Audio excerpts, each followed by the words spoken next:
နေမာကိစ္စဘလို့ကင်တွေဖြည့်ရှင်းကြမလဲအားလုံးပဲမင်္ဂလာပါ Daily Debate Channel လေးကနေပြန်လည်ကြိုဆိုလိုက်ပါရစေ2026ကဘာဖလားနီးလာပြီဆိုတော့အသင်းတိုင်းကသူတို့ရဲ့လူစင်းကိုတသိမီတသိန်းထုတ်ပြန်ကြေညာနေပါတယ်နာမည်ကြီးအသင်းရဲ့လူစင်းထွက်လာရင်ရွေးချယ်ခံရသူခြံရင်ထားခံရသူတွေကြောင့်ဝေဖန်မှုတွေဆိုတာကလည်းနောက်ကနေလိုက်လာစမြဲပါဒီထဲမှာအတော်လေးလူပြောများတဲ့အကြောင်းအရာတစ်ခုကတော့နေမာဖြစ်ပါတယ်နေမာဒဏ်ရာမကြာခဏရတတ်ပြီးတော့အကောင်းဆုံးပုံစံမှာလည်းရှိမနေတော့ပေမဲ့အန်ချယ်လော့တီကရွေးချယ်သွားပါတယ်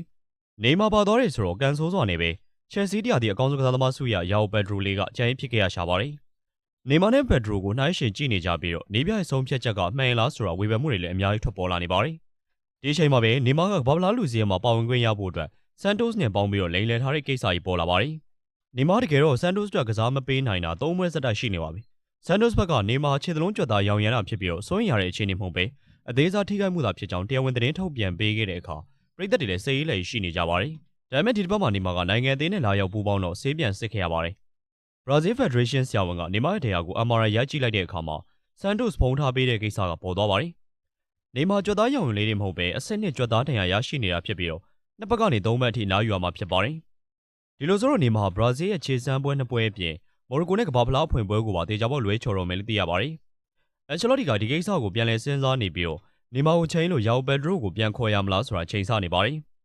နေမာရဲ့ကမ္ဘာဖလားအိမ်မက်ကလည်းမေးမြာဖြစ်လာပြီးတော့အချိန်မီပြန်မကောင်းနိုင်ဘယ်လိုလုပ်ကြမလဲဆိုတာဆန်မာသားတွေအတွက်ရင်ပူစရာဖြစ်နေပါတယ်။ကြည့်ရှုပေးကြတာကျေးဇူးတင်ပါတယ်။